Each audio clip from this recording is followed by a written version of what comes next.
I'm Chris Williams from Cyclone Fanatic and a proud Iowa State graduate from the class of 2007. No one shows up like Iowa State fans.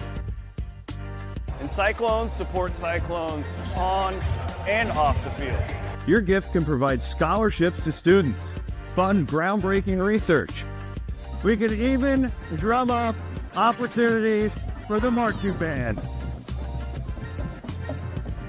Visit MoveWhatMatters.com to learn how you can make an impact today.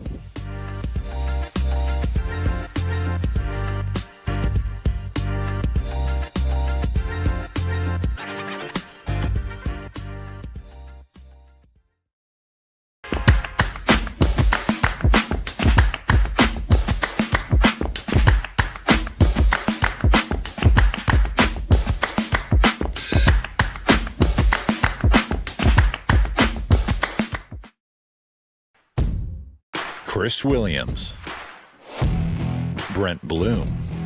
From the Northwest Bank Studios, it's Williams and Blum, presented by Mechdyne on the Cyclone Fanatic Podcast Network. What is up? It is the 19th of November, 2025. Williams and Blum here on the Cyclone Fanatic Podcast Network. We are presented, as always, by our friends at Mechdyne and the Mechdyne Corporation, MECHDYNE.com. If you hate your job, if you hate your life, may I interest you in the job board at Mechdyne. Hiring professionals, they love hiring Iowa Staters. That is available for you all the time. Go and check out and see what they have available. I also would like to give a shout out to our friends in the Northwest Bank Studios. There is talk of a live show at a Northwest Bank near you. Be in the vault, you and me, Dude, that'd be a little terrifying. Surrounded by cash. Do they even have cash anymore? I don't even know. Do you think that we could even get internet in a vault? That's a great question. It's probably just locked down, I would think. If you're like Tom Cruise. I don't think Doug's going to let us in the vault. That sounds like I think Doug should.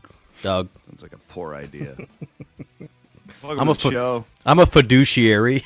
You know what that means? It's a big word. It means you have to look out for the good of your client. It's right? True. Yeah, good job. Yeah. Welcome to the show. We got a lot of football to get to. Iowa State plays Kansas on Saturday at Jack Trice Stadium. That is an 11 o'clock kick. The Oklahoma State game the following week will also be an 11 o'clock kick. That shouldn't surprise us. Nailed those. That is on the U. That's on the U. We haven't had a U game this No? year. Iowa State's been really prime TV spots all year. Yeah, I mean, as of last week, it was Iowa State is the number one highest viewed program in the Big 12 from a TV rating standpoint. That all adds up. Yeah. Want to watch the Clones. Clones game's on. I was reading, actually, David Ubben. Remember old David Ubben? Yeah, he's now with The Athletic. The old Big 12 blogger at ESPN is where we got to know him. Yep. He had an article yesterday in The Athletic about the best Big 12 stadiums, and one of the panelists in there said, Jack Trice Stadium really pops on TV. I was like, I think that's true. I mean, if you think about it, there's something, Jack Trice does look really good on TV, and when people flip on an Iowa State game, they tend to stay because it's got good juice in there, good vibes. The Trice crowd has gotten so much better over the years. It has. It really has. I mean, it's amazing what winning will do, right? And I still think there's another level there. I think we have to get to the point where you don't let people leave at halftime. I think that, I don't know everything, but they could go hand in hand, honestly, with people who want the beer. I think it may have to go hand in hand. It has to. Yeah, you can't let people leave if you're going to be selling $15 beers. And I understand why they did that for as long as they did. I don't know. I maybe would have cut it off 5 years ago, but it's nice. I mean, listen, as somebody who when I got out of the media, I went to that old 85E lot several times just to see some people, and it was actually a nice little perk. I totally understand that. Yeah. I've done it before. It's just the third quarter atmosphere is always down. And then oftentimes, like, there will be people who just don't go back. True. I think that you got to nip that coming up, but we'll see. Yeah, I honestly, off-season changes, get a new president, may have a different attitude towards things. We'll see, but that's something you're gonna. If you do sell alcohol in there, that's over. I mean, you're basically losing hundreds of thousands of dollars by letting people go out at halftime. Then, so something to think about. And they would also have to figure out a more efficient way to do the concessions. Absolutely, and I think that's the biggest complaint I get from like my wife is the lines. The lines, and it's just not there's again, you've grown so much. That stadium was designed for 35,000 people. Now there's 61,000 in there. Like you can't widen that concourse anymore by next August. So yeah, that would be my main question: is how are they if they do sell alcohol? And again, I think Iowa State has to find a way to do it, in my opinion. Then how do you make it all work? Because it's already very congested in there during breaks for sure. We'll see. We'll see what happens. That's why people get paid the big bucks. Yeah. Beyond me, I'm not going to sit here and like give any. No. I have no idea how you do that. I don't either. But we're an engineering school. We can figure out what do they call it, the cues, the lines. Yeah, just bring Mechdyne in. Come on, Mechdyne. I mean, I know it's not really their specialty, but I guarantee Clover's got some guys that can. There's some IQ in there. Yeah. Come on. As we do on Wednesdays, we'll do questions from subscribers. We'll do our Wiffles Hybrids Big 12 segment, look ahead. And if this is okay with you, I do think Jake Brind is going to do the show with you on Sunday. I'll allow it. Well, because Jake is just, I mean, honestly, he's like a really disgusting individual. He's watched like St. John's play like 3 times this year. Like he saw Creighton in person. You know, like 2 things. One, I'm going to be out in Vegas. Bury the lead, yeah. Which I'm, unfortunately, guys, it's not going to work out. Not going to work out. Sorry, I apologize to all of you. You're the least reliable human being. I forgot. I have to give a keynote presentation next week. You don't just forget. I don't even believe it. You don't. I did forget about. Oh, I'm the keynote speaker. I got the request like 2 months ago. I had it on my calendar. I didn't look at my calendar when we talked last weekend. I apologize. But Jake will just do a better job with that basketball tournament than I would anyways. And maybe I could hop on and give some thoughts on the football. Like, that's fine. But I had talked to Jake yesterday, and so he's going to do that. Really a fun week next week. It's always one of my favorite weeks of the year is Thanksgiving week, just with sports in general. Hopefully football can take care of business on Saturday and be playing for more against Oklahoma State. I am kind of hearing that it really feels like Iowa State will be in the Rape Bowl regardless of what happens. I mean, especially when I looked at last night's college football playoff ratings, it's like I don't think the Big 12 is going to get 2 teams. It's possible. It's possible. It's possible. Need some help. Come on, Missouri. Yeah, just root for chaos in the SEC. Yep. I mean, that's the biggest thing. But it just feels like that's going to be the bowl game. I agree. Regardless of what happens.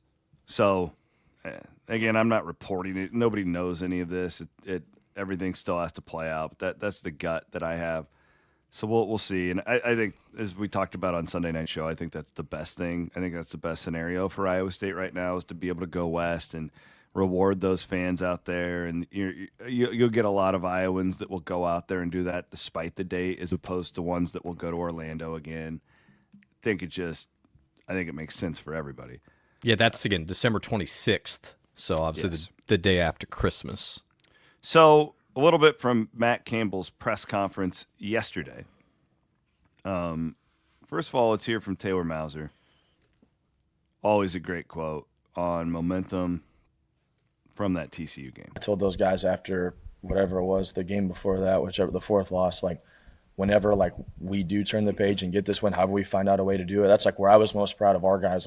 They made critical plays in the moment. Rocco had his best throw of the season on 3rd down. Eli Green had his best catch of the season at the most critical point on that 3rd down at the end of the game. So our guys made plays in the moments to win the game. I mean, Aiden Flora, what he did to score, felt like we needed some people to go out there and be like, I'm gonna make it happen and create momentum for us. And it was a relief in a lot of ways, but there's so much hard work that goes into it that you're like excited for like the payoff of our guys, and being able to go and find a win on the road when nothing's come easy for our guys. Whether, we got a lot of guys dinged up, we got a lot of guys working through stuff, but in football, like, nobody cares, and you have to find a way to go out there and outwork people and out execute and win in the moment. And I was proud of our guys for the end of the game of being able to win in the moment when, we've let some other games slip away for us where we weren't able to do that. And it was awesome to see. Good reminder that if you haven't watched the fourth quarter of that game back, you should. It's just fun. And, I know we hit on it after the game, but that if you just looked at Iowa State's offensive stats, it's not a great day. Like, it's actually bad, especially through the air. It's like, come on, what do we got to do to complete a forward pass here, guys? In the fourth quarter, they were nails. So you hope that carries over from one game to the next. But here's the issue. It's the health of Rocco Beck. Yeah. Matt Campbell kind of addressed that, I thought, yesterday. I would say he's getting better. I don't think these are anything that a week or two are going to take care of. But I think the reality of it is, like, man, that guy has really worked hard to try to at least physically get himself to be ready to go and put himself and put our team in a position to win football games. And I think you saw in the fourth quarter, I mean, the guts that kid had to be able to do that in the fourth quarter of that game with where he was physically and some of the throws and, be able to make some plays with his feet. It was really awesome to watch and see. And, again, he knows, man, where he wants to be and certainly what he's got the ability to be when he's at his best. And, I think keep pounding away at those things. But I think growing, hopefully this week and a half, helped him a little bit, kind of get himself a little bit closer where we'd like him to be physically. Well, and really the first time we've heard publicly comments on that Rocco's not 100%. We've been kind of guessing at that, but to hear Campbell talk like that, and they've done a great job of navigating this injury report thing, I might add. Because that technically, from what I understand, they're not lying about it. It's is he practicing? And if he's not practicing, you have to count him questionable or whatever. And my guess is that Rocco has been practicing to some capacity.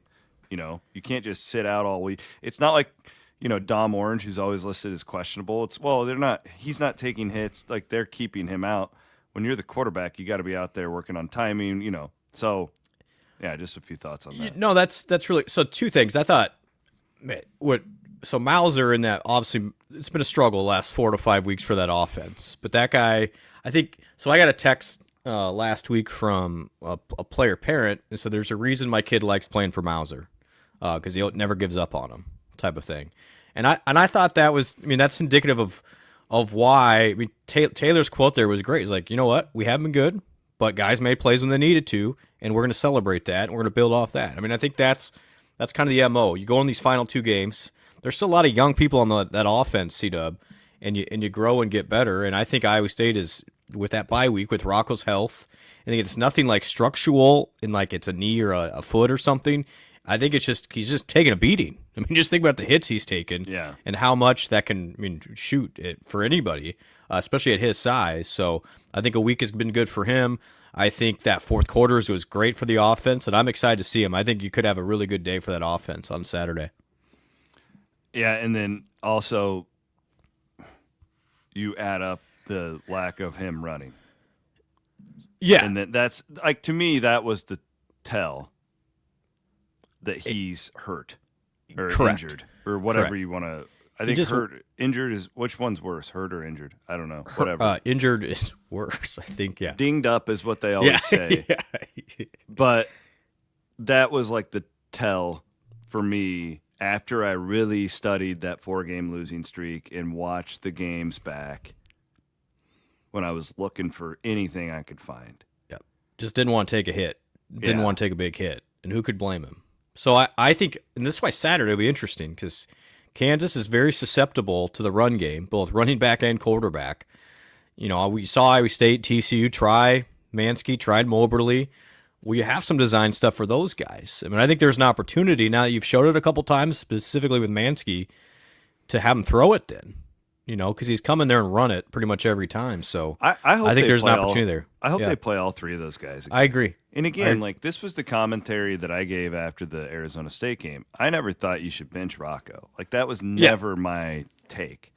He's the leader of this team. And, this actually makes me feel really good to hear Campbell say that.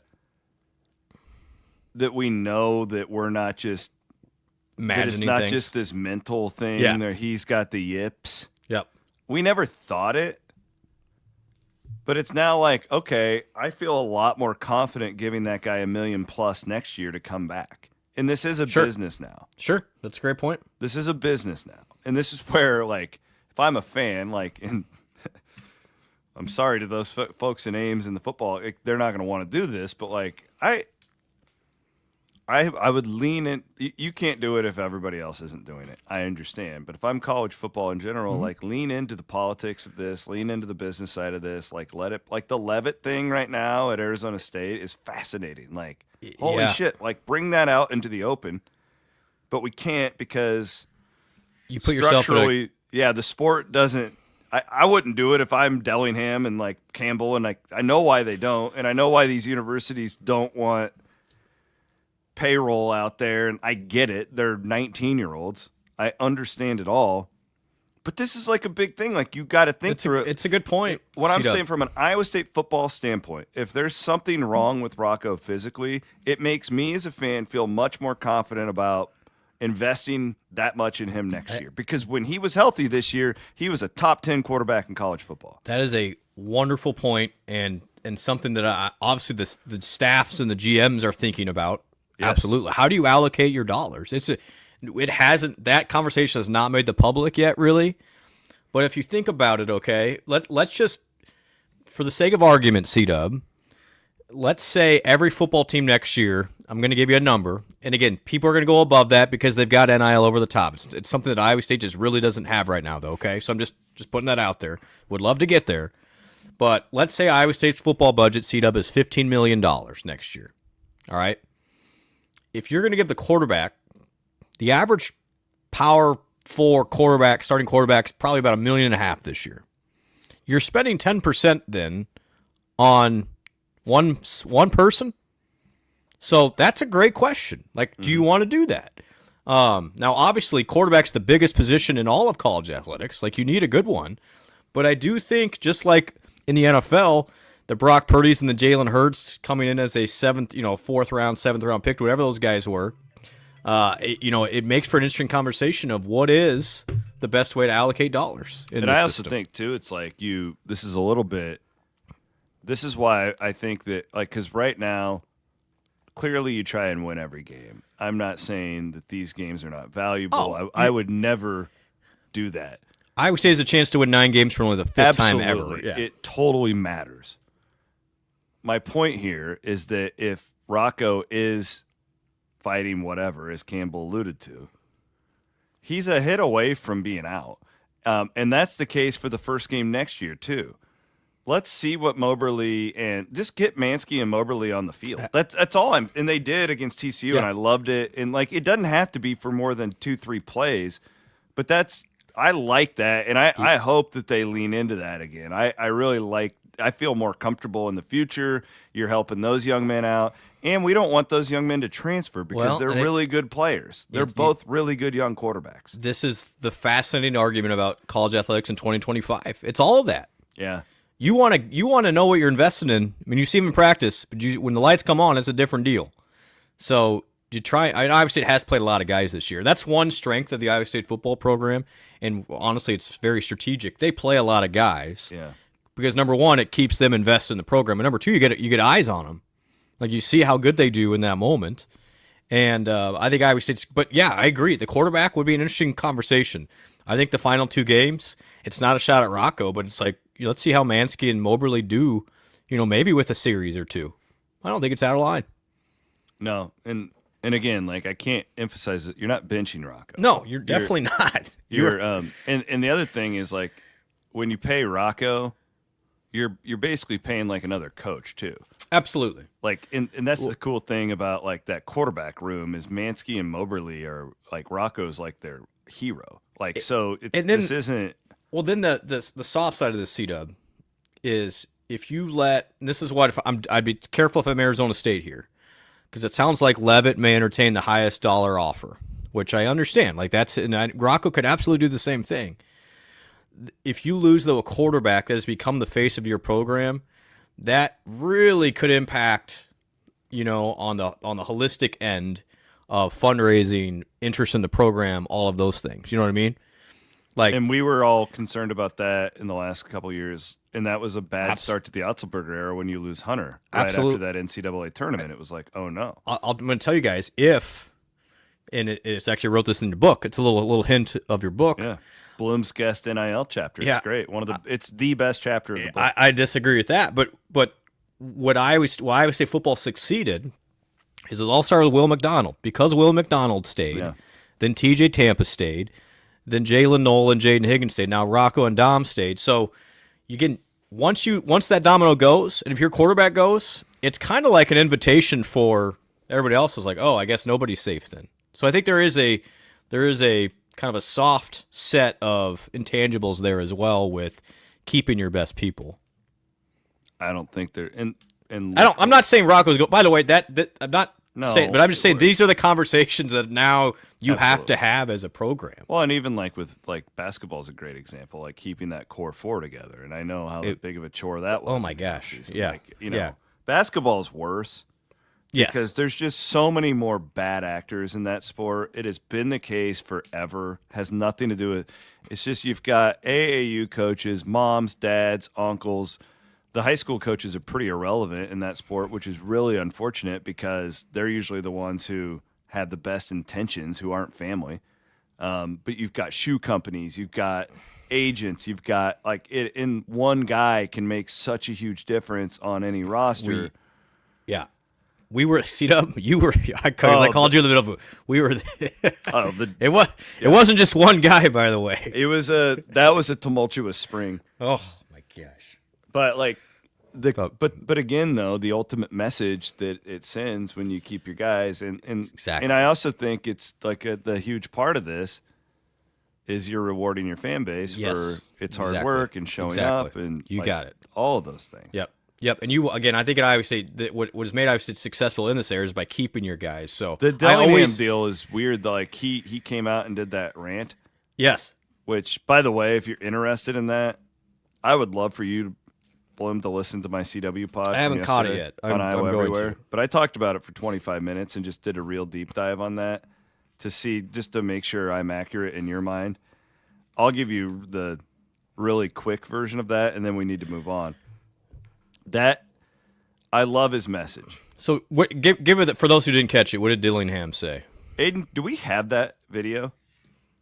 I know we had it. Give me 2 minutes. You don't need to, buddy. Don't worry about it. Yeah, we'll just. Don't worry about it. That I put you on the spot. That was my fault. I didn't plan on playing it. Basically, Dillingham, clearly had a premonition that this Leavitt news was coming, and I don't know who asked the question or what was asked, but Dillingham went off on it. We didn't go off. It was I thought it was a great statement, basically challenging the local business community to support Arizona State athletics. Where he lost me was he's like, well, $500 a month, and you got a cheeseburger with them, and as well as I do, like that's not like in the collective years. Easy. Yeah. Well, now there's all these other like companies involved, and like these players have agents. Right, like all these players have agents for the most part, like the ones that are going to have NIL deals. Like the local hamburger shop can't just call the agent and be like, "Hey, I'll give you $500 a month to put in this guy's pocket." So, like when they did the rev share, now the NIL is owned by the university. So, like, kind of, yeah. But Coach had great intentions with that statement. I wish it was as easy as he said it was. Can you? Essentially, now the new game here, because everybody that is playing major college football in the Power Four is going to be at that cap, that number. Yeah. Okay, which Aiden has it. Let's just let Kenny explain it, and it'll help me dovetail a little bit here. Okay, perfect. There's opportunity for real NIL here, where our players are being branded. Your company is seeing that. You see the support. The community wants to go support you because you're supporting the athlete, and we can do that at such a high scale. Every restaurant, if you don't have a food item named after an Arizona State Sun Devil, why? Like, I don't get it. $500 a month, $1,000 a month, right? It's a business expense because it's a marketing expense, right? If you're a local company and you want to engage community, or if you're a new business and you want to get people involved, what better way to get your brand out there to, the city than utilizing our players?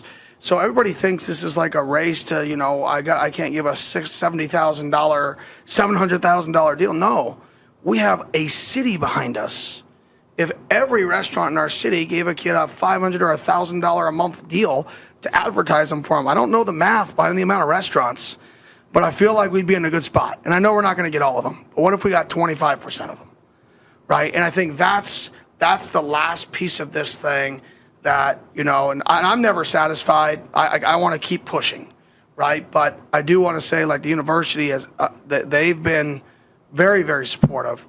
Now the fan base has been unbelievably supportive.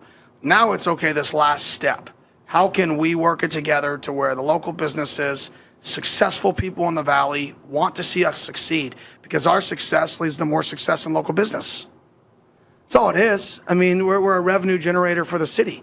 So if you're a local business guy and you have nothing to do with Arizona State, well, our success can help your business, and our success helps the city that you live in, right? So how do we work together with each other to take this next step with the program? Because I think we've taken steps in really activating the Valley. I think that's that final piece, and it's every single business. It's not just restaurants. It's car companies, right? It's literally everything can get involved. Yeah, I mean, I love his spirit. Why isn't that doable? Like, there's a little more steps than Kenny thinks here, but the message is good. So essentially what he's saying is we've moved now. It's no longer that a couple boosters can just do this, C-Dub, because every school has a cap. And I'm literally going to let me walk you through this, how it works now. Every school has a cap they can spend. This year is $20.9 million for all of your athletes. Next year it's going to be closer to 23. There's an escalator, it goes up a percentage each year.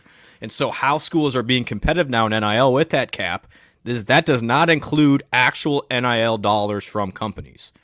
So Hy-Vee can still have Tame and Lipsy or Rocco Beckton pay them more over the top of that cap as long as it's legit business value. Through that clearinghouse. Through the clearinghouse that is run by NIL Go. So, yes, there's a lot of steps to get there. Now, what Kenny's saying there is what schools are now pushing the bar is they're getting their cap money, okay, so which is, again, the $21 million this year. And then some of your highest-end football programs are getting an extra $5, $10, $15 million on top of that through actual NIL by activating those businesses that then spend over the top. Okay. And that's how these players are going to get more as the world goes. You can't just get one check from a Uber Cody Campbell anymore. It has to take legit businesses to do it. And what I've shared on the Iowa State end, I echo exactly what Kenny has. But Iowa State's even in a different position where Iowa State is allowing their athletes to get NIL over the top, but not coordinated through the university. Iowa State's main focus is getting to that cap number.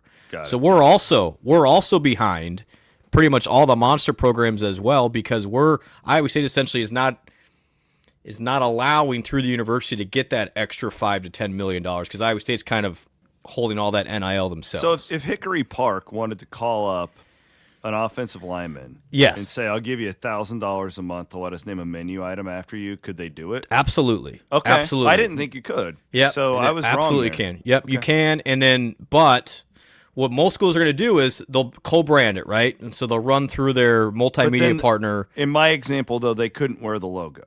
Correct. Okay. Correct. Unless it was a deal created through the school, the university. Yes. And that's the difference of Iowa State's now. If that deal is run through Iowa State and has the logo, C-Dub, Iowa State's keeping those dollars. And then that goes into the general fund for... Correct. Okay. Correct. Where most programs are going, literally most, and again, it's hard to kind of explain this and why I'm kind of fighting the good fight right now, is most are even coordinating through the school. If you want to help my athlete, I'll let you use the logo type of situation. Where Iowa State is keeping those dollars to themselves. And again, I mean, again, a philosophy thing of what makes sense, what doesn't. The point is, all these coaches want more. And the new game, it used to be facilities. And then it became just straight up NIL. How much can you pay me? Now it's how much legit NIL through marketplace, through business can I get to add value to my players. And so what like the Ohio States are doing, guys, is they already have 150, 200 businesses they're going to and saying, you will plug in $25,000 for one of our players. We will tell you who, essentially. And so when that new player gets on campus, they know, okay, defensive end 1, you're going to get $25,000 from that car dealership type of thing. And so the new game is activating these businesses to invest without even knowing who the player they're going to invest in is yet. And that is totally allowed. This You college see what- sports world. Yeah, no, it never I mean, stops, there are man. days I'm like, what are we doing? It What never are we stops. doing? It doesn't matter what rule you put in. We're finding ways around it. But It's incredible. that's why he did that, though. And again, super smart. And he's right. He's 100% right. When I Arizona misunderstood State, it. So part of my CW pod is inaccurate because I didn't think that like Jethro's could just call up yeah, no, still can. Addie Brown and be like, "Hey, I want to name some 100% allowed. It just nachos after you or whatever." Like, but the step that you in the past you could just send that check. Now you got to run through this clearinghouse to see, make and sure that's it gets the problem for the small ones. It's like they don't want to mess with this clearinghouse and like it's not as easy as just write a check anymore. Yeah, you got to and that seat up. The clearinghouse is backed up, so it takes like a couple weeks to get that approved. It's not a deal. Like I see our buddy Steve is in the comments, and he used to raise money and like donate to We Will, and then athletes would come to his tailgate. Like not that you easy can't- anymore. You can't just do it on Thursday and be like, "Hey, come to the tailgate on Saturday, and we'll pay you $100." So the latest data, the average deal through NIL Go, which is a clearinghouse, is $7,000. So I think that's the part that gets misconstrued a little bit. We're not talking about hundreds of thousands of dollars for all these things. Interesting. The average is $7,000. Really, really fascinating. But they stack up, and that's where Kenny's going there, and that's where I would say the same to the Iowa State businesses is when Iowa State does well, you do well too, and I think it's a smart play. That was my point. Yeah. Listen to my show. I would just like to hear what you think because that's my whole. It's Sorry, we got have me on a rant. we have to think about the local economy. Like this isn't a. This is just a much bigger conversation, and we have to treat this like pro sports now. And then, that way. but on the Levitt, and then retention spot. This is what programs are doing literally right now. Is they're telling a player, okay, we're going to have $200,000 for you from our rev share, but then we found another $200,000 through business X, Y, and Z for you for next year. And so that's how they're paying over that cap number, essentially. Let's do our Wiffles Hybrids Big 12 segment, and then we'll take some questions. When you plant Wiffles hybrids, you're making a statement that independence and family-owned means something on your farm. So make your choice. Plant your independence. Plant Wiffles. Look at my Wiffles hat. I can't see it. It's kind of... Oh, yeah, you got one of those sweet black yeah, ones. it's cool right there. Really cool. Thanks to Trista for sending those over. Are those the ones we got? I got a new box too, but it didn't come from Trista. No, it's at the studio. Jacqueline met some independent like Wiffles dealer who sent us a bunch of Wiffles stuff. It's all at the studio. It's really cool. I'm ready to add to my wardrobe. Let's go. All right. Big 12 schedule this weekend. We have Iowa State, Kansas. The more I look at the game, the more I like Iowa State here. For what it's worth, I'm going to pick the Cyclones by 10. Baylor at Arizona. Arizona's a 6.5-point favorite. Good team, keeps doing the right thing, very well coached. I'm still not convinced they're great, but I'm also really curious as to where Baylor is at as a program right now. Yeah, again, the AD got into it with a player on the sideline a couple of weeks ago. They did not want to show up against Utah. They kind of look like great point. Arizona could have run away with that one based on the recent progress. This was our Williams and Blum one we really circled on Sunday. We like Kansas State getting 17.5 at Utah. Is that? Oh man, I just looked it up this morning. So I thought this was interesting. Is that too easy? Well, if Utah can run the ball, though, so Utah's averaging C-Dub. You see 245 yards on the ground per game. So they could just swallow them up and, win that thing 35-7 and then something like that. K-State's offense has been going the wrong direction. I still think that's way too many points, though, against a K-State team that can run it. Unless they've completely quit. Right, and that's a weird place to go. Utah still fight. Utah's in. Here's the other thing to keep in mind. Utah's very much in kick-ass mode to impress people. Good point. Because they're right on the edge. Them and BYU both not only need to win, but they need to win, honestly, by a lot to try and get the attention of some of these people. So I can see how that is hanging around 17 now that I look at it. Yeah, it feels trappy a little bit like the BYU Texas Tech line was. Yes. Where I think most people would have looked at that and be like, oh, that's way too many points for an undefeated BYU team.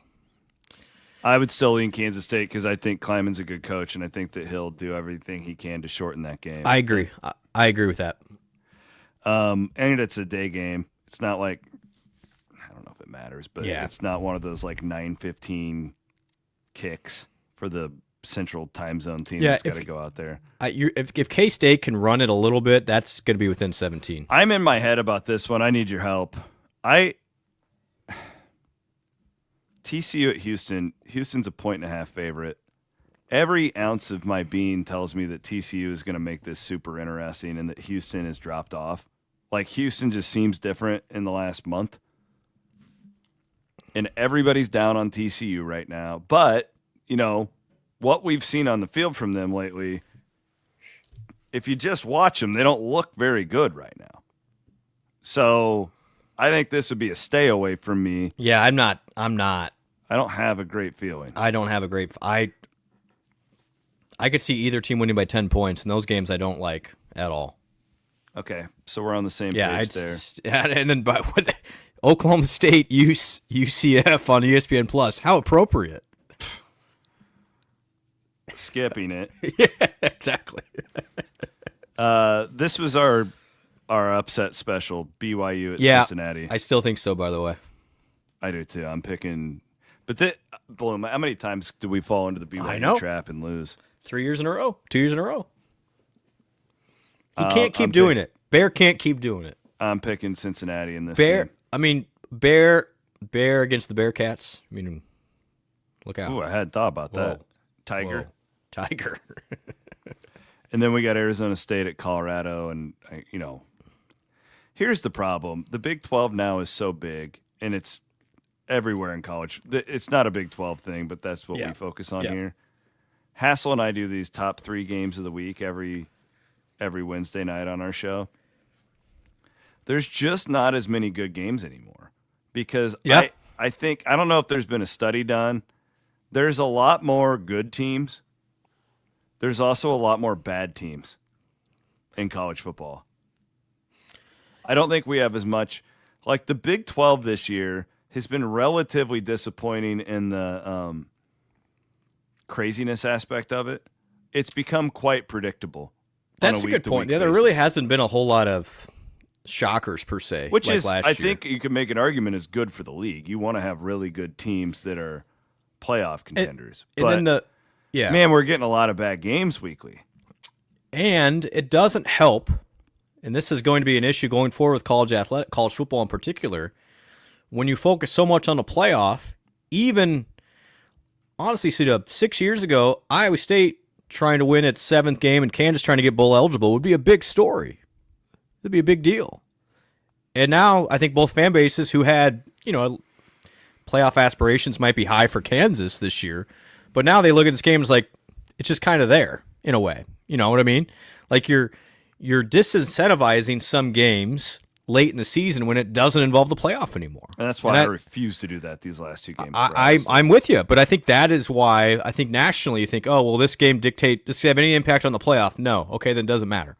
That's the national perspective to say. I disagree with that, but I think that's why as these conferences balloon, these games are just going to get less interesting if it doesn't involve the playoff. All right, let's dive into some of these mailbag questions. Of course, want to thank our Wednesday sponsors here on the show, starting with Gravitate Co-working. Check them out at gravitatecoworking.com. Again, start thinking of 2026. Could you improve your productivity? Do you need to get out of the house? if you work from home, this is a great opportunity. Also, our friends, Doctors Wormy and Greenwald with the McFarland Clinic, they are orthopedic surgeons, and they've worked on my shoulder. And not only that, they're two of the best dudes that you'll ever meet. I genuinely love those guys like family, and I'm so grateful for their support of Cyclone Fanatic over the years. And they're the doctors on the sidelines. They don't have to be associated with us, but they love what we do, and we love referring the weekend warriors to them. It's worth noting, and those guys are busy again this week. Gabe Burkle having surgery today, out for the year. Big fan of Gabe. Love the entire Gabe and his Burkle family. crew. Yep, Great folks. Thinking about you, big fella. Get better and Yeah, heal up for next that year. didn't look good in Fort Worth when you saw him go down without being touched, really. It's just generally not a... Yeah, and he'll be back next year, but again, I don't know exactly what happened, but that's why you take care of it now and hopefully get up and ready to go for his, I think it would be senior year next year. What a start to the season he had. Yeah, he's had an unbelievable 2 years, and it's a great story of you guys just kept getting better to the point where, remember when Bramer got hurt last year, like, oh my gosh, what do we do? Yeah. I think Gabe was fantastic and really had an unbelievable, first 10 games of this year too. Do you still play all the tight ends? I almost think you have to. Yeah, because you got to run it. I mean, Are you playing Cooper Alexander? Does he just step into Gabe's role? Yeah. Is that what happens here? Yeah. I mean, you you're don't right. adjust it. The thing with Kansas is You just run it, right? you just run it, and those tight ends really help. I mean, if you look at CW, you can't do this because I understand how averages work, but if you take away the two nobodies that KU played in the first 2 games of the year, and you take away Oklahoma State, they're giving up like 240 yards on the ground in the other 7 games. Yeah. So they struggle. They really do. Healthy dose of the duo running backs. Yeah, it's a lot of Abu, a lot of Carson, and that's why I'm serious. Like, I think Mansky or Moberly will get a shot at some run to try and run the ball from the quarterback spot too. I absolutely love it. Play them both. But yeah, tight end. You're still having heavy tight ends here. Also, our friends at Iowa State University Foundation, of course, looking forward to did a traditions video on Iowa State traditions for like new students, and that'll be coming out. Coming out in a couple months, I think. I'm not sure exactly when. Did you go around the Zodiac? I did. I did a whole speech on how that became a thing. I actually learned a lot doing this video. There we go. Shout out to Gabe and Simone, the camera crew. They do a fantastic job. They're my homies that do all these shoots, and they put up with me, which is fantastic. That's hard to do. Last but certainly not least, the Iowa Clinic and the Iowa Clinic Men's Center. It's flu shot season, they wanted to remind you. I'm getting mine tomorrow. Good. You need it. Yeah, I'm going there tomorrow. Get my flu shot. I'm not going to get mine tomorrow because I don't want to be sick for Vegas. You don't get sick from these, but it can make you feel a little bit down there for about groggy. 12 hours or something. I'll do that when I get back. It doesn't really impact me much, so But It usually doesn't with me. It was last time. This was all my fault. This is the only time I've ever had like a reaction to one of these, and I was there, and the nurse for Dr. Nicholson, like, I was like, just give me the COVID and the flu shot at the same time. I was like, I don't care. I just want to get it over with, and that was a bad idea. So speaking of COVID, this is unbelievable to me. I mentioned it on Sunday, but I had to do a deep dive this morning. Jalen Daniels was the starting quarterback against Iowa State and Brock Purdy. Purdy was a junior in the COVID year in 2020 in Lawrence. So, if you're scoring at home, Iowa State's basketball coach was still Steve Prohm when Jalen Daniels was the quarterback against Iowa State. Jeez. And we were still in the first Trump administration. Man. That's how long that guy's been around. It doesn't feel like it's been that long, but So Jalen Daniels, I think Iowa State fans, we should give him like a retirement chair, like they used to do when those basketball players would do those circuits, and you give him a chair to sit on. You remember when he wore the Apple Watch playing his highlights? Yeah, look at the stat. I mean, that is unbelievable. That is the YouTube channel right now. His 6 years at Kansas. He legit 6 played years and under 10,000 yards is disgusting. That is not great, Coach. But thanks, Aiden. Now he's throwing for 400 on Saturday, buddy. Gosh. How did he take 28 sacks in that first season when they didn't even play a full schedule? So he was sacked. He had a third of his completions were sacks. That's crazy. My God. They were not good. Yeah, I like Iowa State. Yeah, it's the on Perry Saturday. Ellis, the Perry Ellis Award for Jeez, Jalen Christmas. Daniels. Hey, marketing, if you're listening, could we get I want on the video board at some point a Jalen Daniels, Perry Ellis side by side, just for good measure. You can do it. Thanks. Really, too. Never mind. I'm not going to say it. I don't want to jinx anything. No. Listen, he had maybe his best game ever against Iowa State last Yeah. year. So we've seen it. We've seen it, man. Like I think Daniels is really good, and he's been a lot more efficient this year too. Yeah, he's. I mean, he should be. He's seen every coverage. He's seen everything. He's basically a professional He quarterback. is. He is. All right, so we do this every week now on Wednesdays, and I would like to remind you, you can now go on to Patreon, the Cyclone Fanatic Patreon, and you can gift these for the holidays. You can gift a subscription. It's very simple to do. And we also are able now, you can do it, and you can just pay for the entire year. It doesn't have to be a monthly thing like it used to be. Patreon's gotten much better and much more tech savvy. So, and that's where, people ask me all the time, what's the difference between a premium subscription and a Patreon subscription? Really nothing. You still get the same stuff as far as from us, like the insider information and just the extra analysis, except it just comes straight to your email as opposed to being posted on a message board, on a hidden message board. A lot of people don't like the message boards. That's why we do this. But there is no difference other than that. You had a good nugget there about men's basketball yesterday. I like that nugget. Yeah. Thank you. I like that. We'll leave it at that. Yeah. It's not inside information, but it was. I had a really interesting conversation about because Taman Lipsey looks so fresh to me. Oh, he does. It was pointed out to me why, and they are doing something very intentional defensively with Taman and Killian Torrey. And I wrote about that yesterday. That's the type of stuff you get. Yeah. Okay, Josh from Newton. He goes, a statement to comment on. Yes, sir, Josh. Campbell has raised the program expectations. There will be headwinds each season that Iowa State cannot keep up with the Joneses at the top of the league. It will be very difficult to keep up with the expectations. Maybe. It's an interesting point. It is. Like, to me, this feels very Ferenczi at Iowa, what Campbell's doing. I would also say, just like they've been in the championship game in 2 of the last 4 years. I don't think anyone else has done that. At Iowa State?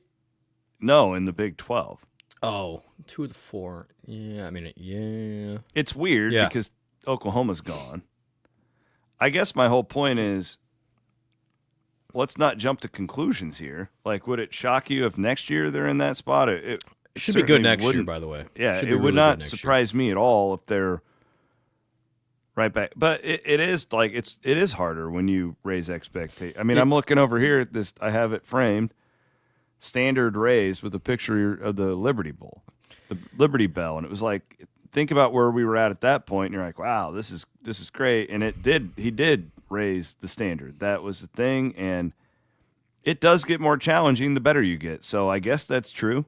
Yeah, you can't be a victim of your own success, but that's the only way to have it. Like, you don't want to lose just because it makes your job easier in a way. So, but yeah, I mean, absolutely, C-Dub. I think this year's another good reminder of you go 5-0 potentially unexpectedly. I think the optimistic Cyclone fan thought Iowa State could beat Iowa, beat K-State, and go 5-0, and Iowa State did. But at that point, you shift it from, at that point, your 9-10 is kind of the golden, and so when you only get 8, is that disappointing?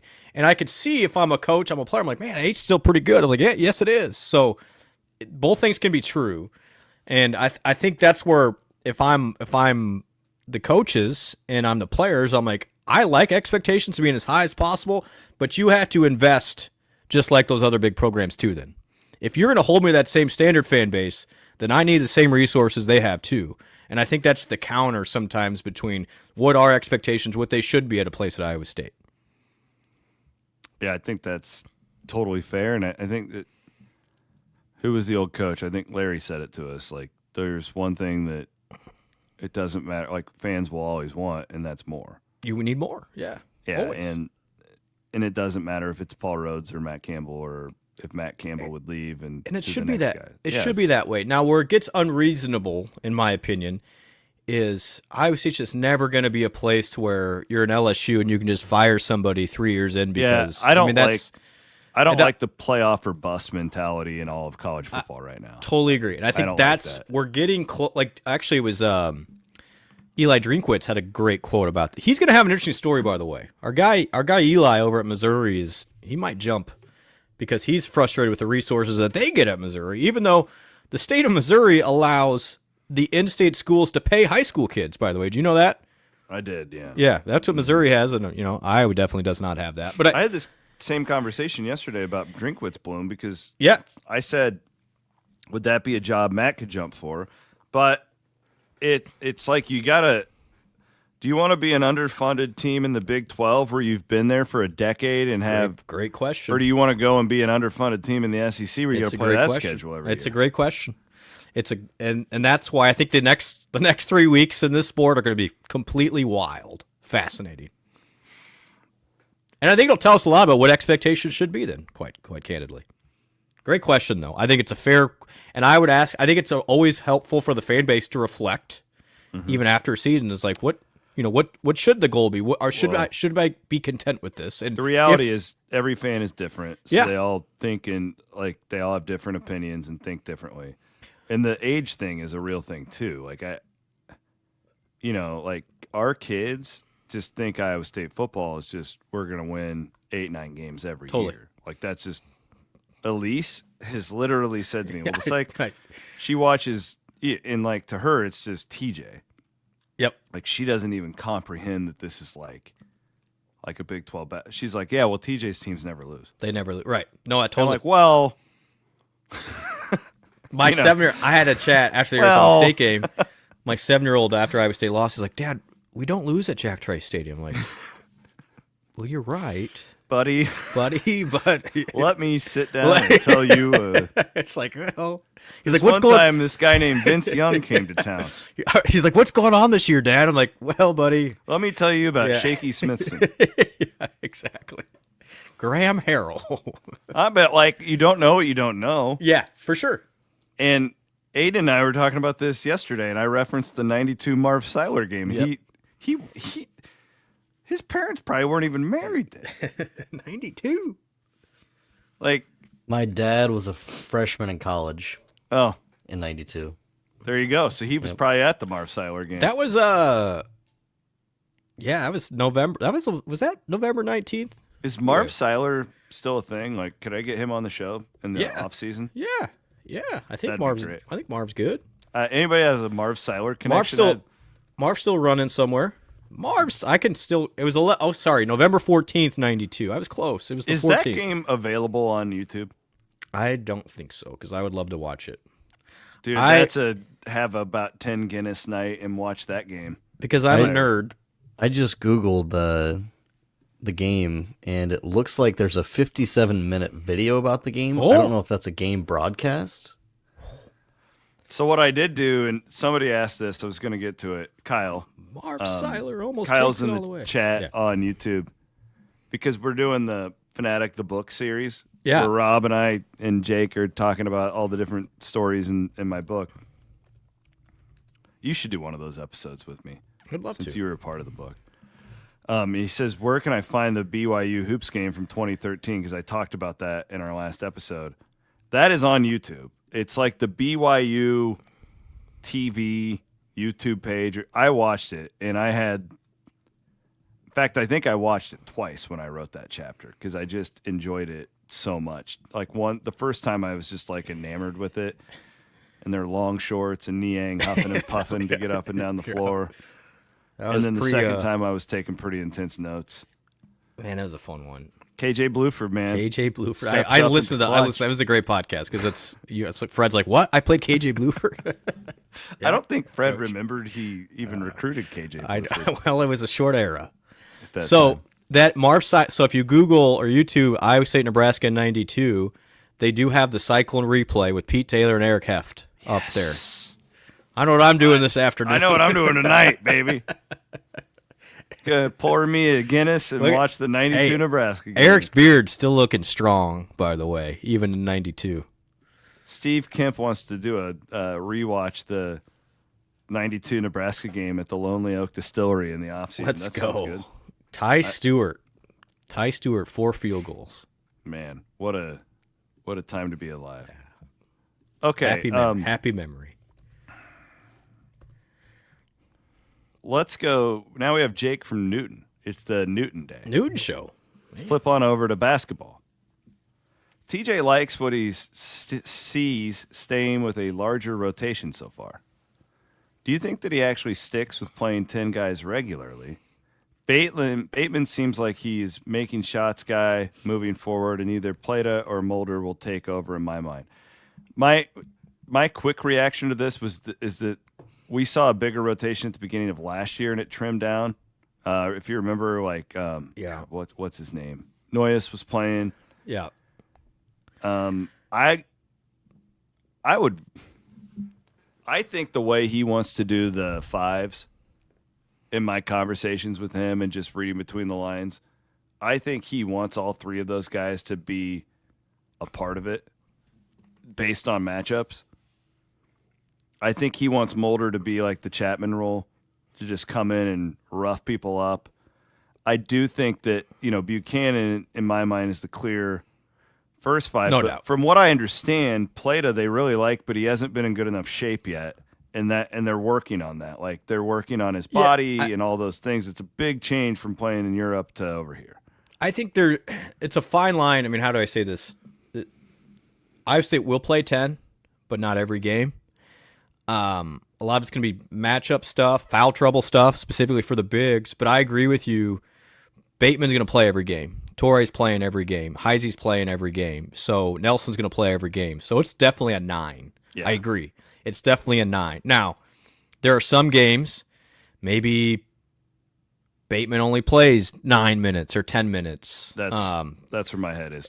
But I don't think Bateman is going to be in the Noyes category. I just don't. I've seen it too much all summer. I don't either. I don't. So I didn't even mean to imply that. No, it's just there's games. I think for him, and I know.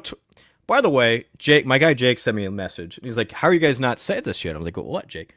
He goes, "Talk about the comp between a young Tyrese and Killian Torrey." I was like, "Hold on now, that's pretty good." Now Tyrese is a little better shooter, but he didn't shoot a lot as a freshman. Keep in mind. But his point was defensively, the length, the disruption, the vision. I was like, that's really good. I mean, I'm not saying Torrey is going to be Tyrese Halliburton. Don't get me wrong. But I think the impact Torrey has is similar to Halliburton as a freshman in that you can't keep him off the floor right now, which is a great thing. And unfortunately, that means somebody else has to sit, whether that be Heisey or Bateman here. So you can only play so many. And obviously, Taman's been at an unworld level. Jefferson's playing at an all-world level. So who do you take off the floor then? And I think that's more of it, less than these guys aren't good enough to play, if that makes sense.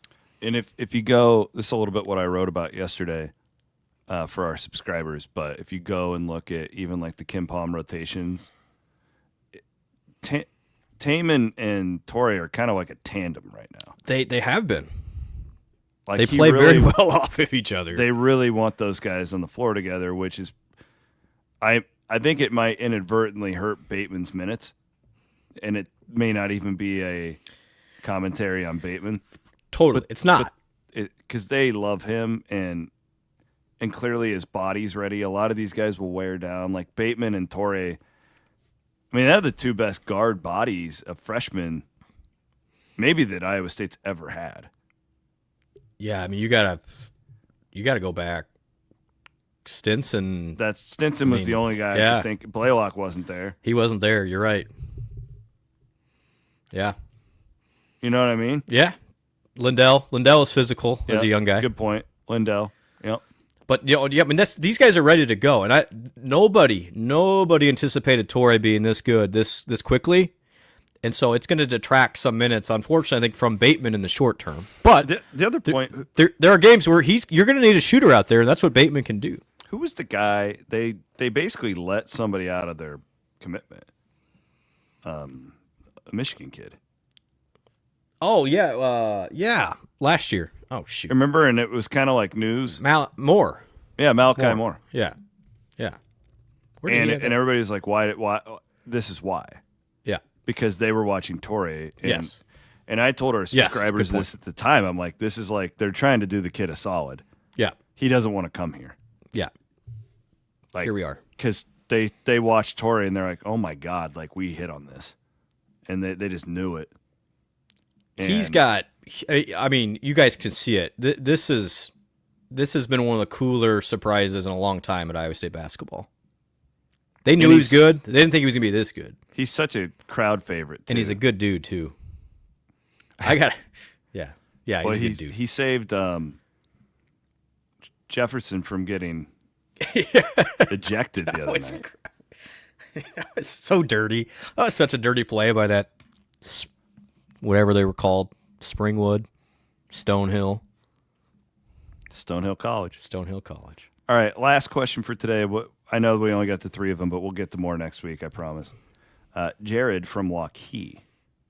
Shout out to the Fighting Bloomers. I was talking to Sam Jadali from Waukee. Legend. The Cyclone Fanatic Hey, server. he's guru. an OG Waukee. I don't that claim new school Waukee as He's much. one of the smartest human beings I've ever met. I was texting him when the Cloudflare thing went down, and I was like, Sam, isn't it terrible? Because our server was down like everybody else's in the country. And I was like, how much of the internet is run by like 3 companies? Yeah, And he was running through the stats and it's like, oh my God, we are so screwed. He's going to come on a CW pod and talk about internet security and stuff. It'll be fascinating. Well, hey, I mean, I don't know. There's greatness that comes from Waukee, clearly, being Sam at the top of the list. And Johnny Humble. Brummett. And Johnny Brummett. Johnny and Blake Brummett, my guys. Clorinda. C-Town? Clorinda's everywhere. Yeah, you guys. Yes, you are. And you're humble about it, too. By the way, if you want to come, we're going to have a badass book event in Clorinda. We are. So Western Iowa folks. I'm going to be there. You're coming? Yeah. It's going to be so fun. I can't wait. English is going to play. Anytime I can go back to Southwest Iowa, I got to go. Those are my people. Well, English is going to play. We're going to do an event, book signing, just going to be a party, and we're going to raise money for the community. They don't get stuff like that very often. So we're going to make it really – we're going to do our biggest book event. And so, like, it's actually really – last time we did this in Clorinda, and, like, Will McDonald was there. And, Yeah. Yeah. That was fun. Will McDonald refused to go to the Villisca Axe murder house. Him and Isaiah Lee. Anthony and Johnson. Anthony Johnson. They had and Tavon Kyle was the other Tavon guy. Kyle. Love That's right. Tavon. Nice Tavon young was a man. good dude. I was going to take them to the Axe murder house. Will didn't want and any part of that. Do you remember that Isaiah Lee?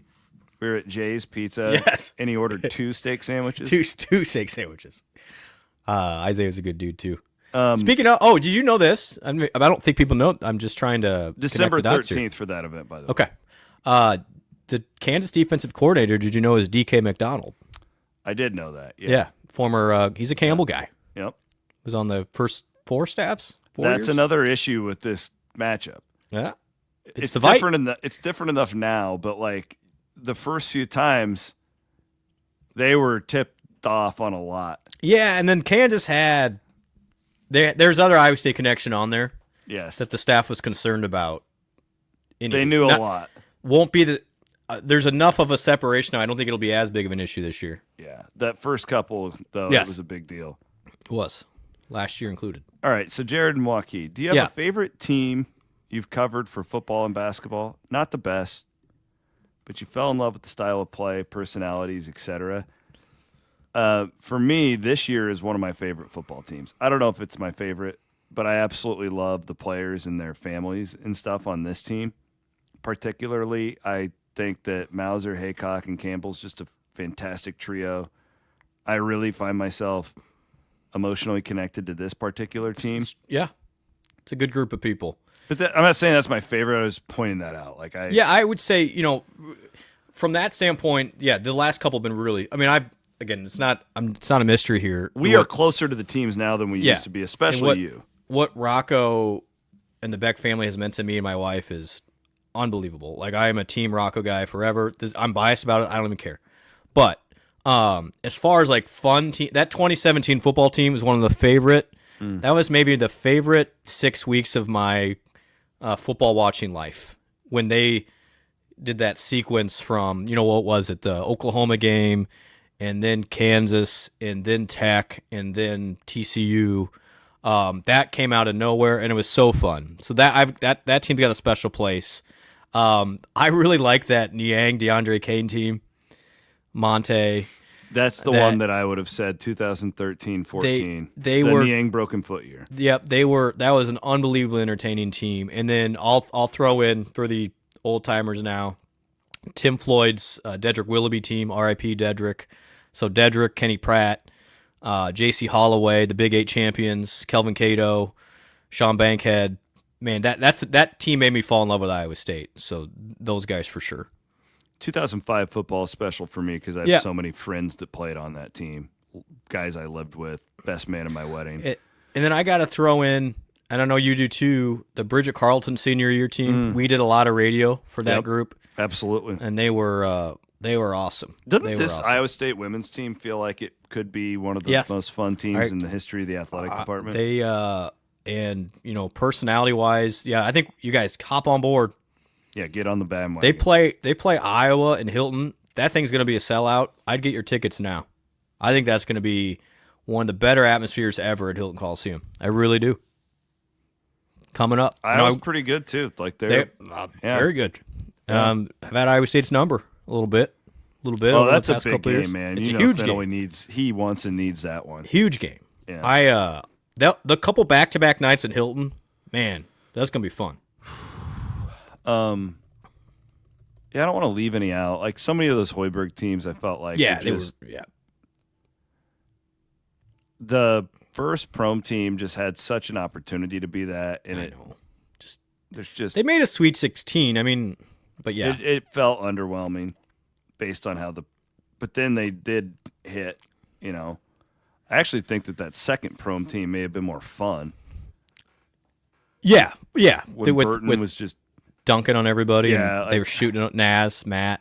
How could I Larry in the 2000 team? I mean, anything with Jamal. Oh God, you better put that in there because Brant will kill you. I know. If you don't. Come on, Brant. I know. I did that for you, Brant. To me, the 13-14 basketball team is probably my favorite team in general I've ever covered. Yeah, the personalities alone. I got to tell a quick story, and we're already way over. But we're not over. We're the internet. We're the internet. It doesn't really matter. So, Eric Haft had a conflict for the game at TCU. So I was the color analyst for that season down at TCU. Keep in mind, I was like 29, and so they're looking at me like, what is this guy doing on the bus for one, which is hilarious. But after the game, that whole year, Niang and DeAndre Kane would just, like, it was nonstop. Both those guys just can't stop talking. And so Iowa State beats TCU rather handedly. And then you have Edgem rolling his eyes. Yeah, he's always in the front with the coaches, and he's always looking like, these guys. Shut yeah. But so DeAndre is trying to tell George that his Marshall team the year before would have beat Iowa State. Okay. Swear to God. I don't know why this was a topic on the bus after the game, but you've been on these buses. And so DeAndre's like, George, I would have shut you down. I would have taken you out myself, yada, yada. And then George, because George is, again, an all-time troll, pulls up a box score of DeAndre's worst game that year. He goes, DeAndre, against Tulsa, you went 2 of 14 and had 11 turnovers. And it was just like, DeAndre's like, yeah, I could still shut you down, though. It was great. Anyway, those guys were nonstop, and that was just a fun team. Edgem Niang thing from the book. Have I told you this? Well, let's just do story time on a Wednesday morning. So I featured Edgem in a chapter about all the like legendary things that he did behind the scenes, like punching a hole through TJ's wall and throwing balls at people in practice, chucking balls at people during practice. Jordan Rayleigh, Well, Edgem, honestly, of all the interviews I did, may have been my favorite because we ended up talking for like almost 2 hours and we got into all sorts of stuff. He was telling me the story of, so him and George played in the same prep league. Okay. Edgem was a senior. George was, as he put it, like a pudgy sophomore, or however Melvin described it. And they were playing in like the big tournament, and it was Tilton versus Brewster. Brewster, yeah. And he said that George was just running up the floor. This is before George knew who Iowa State was. And as the legend goes, George was all game long telling Melvin how much Iowa State effing sucks. Because he knew that Melvin was committed to Iowa State. And that was his way. And like, and then George tells a great story from that game where Edgem just gave him like a stone cold elbow and like like almost broke his sternum. Oh my gosh. So whatever, time passes. We're 2 years later. And Niang is taking his official visit to Iowa State. Fred Hoiberg goes, well, I should just match up the two Northeastern guys. Melvin, I got this guy coming in. I think he's really good. I think he could be one of the best players we've ever had here. I want you to be his host. Melvin's like, yeah, okay. And as the story goes, Niang walks through the souk up, sees Edgem, and George's quote, George is like, oh no. Completely forgot that he was on the team. And then Melvin goes, I know who this guy is. That's hilarious. And the rest is history. Yeah. Good stuff, man. Can I buy when does the book ship? Like I want to see. It ships. We get them this week, or it's probably going to be next now. All right. I don't know. I don't have anything to do with it. I know that there's going to be a day here anytime when like 1,000 of them arrive, and then they get put in the mail. There you go. So there you go. I'll let you know. Well, I have one right here. You can just come and take it. I should just go walk over there. Yeah. There's only 4 of them in existence, and they're used for like promotional pictures and stuff like that. They're not even like the final version. There's actually been tweaks since that. But yeah, that was the most fun part of the whole process. Yeah. Was just catching up with those guys. Oh man, Edgem is just an absolute treasure. They can't hang that jersey fast enough. Yeah, I mean, and George is the same boat, and they'll both get there. Yeah. Monte needs to be up there too. But I don't know how you put those 3 up and not put Jamal and Marcus up. So I don't quite get it, but leave it at that. Yeah, I mean, just pure basketball players like Jamal and Marcus are. Yeah, I don't know all the dynamics. But I'm pro celebrating people while they're still around and that they can be celebrated. That's why I was so happy Larry came back last year. Yeah. All right. Well, this was fun. Story time. That's the next version of the Williams and Blum podcast. We just do a story time podcast. We're old now. We're like, God, they're doing the same thing. No, man, we got more. Nicholas says he's holding out for a Council Bluffs book stop. That is happening. I have a Council Bluffs bar. So just stay tuned. I can't do them all at the same time. We got to spread these things out a little bit. But thanks to you all for watching, listening. We appreciate our partners over at Northwest Bank and, of course, Mechdyne for making this all possible. We will have pregame, Jake Brent and I, for the Kansas game coming up this week. And then all of our game day coverage. Big week with basketball. We've got the beat reporters coming up tomorrow as well here on Cyclone Fanatic. Later.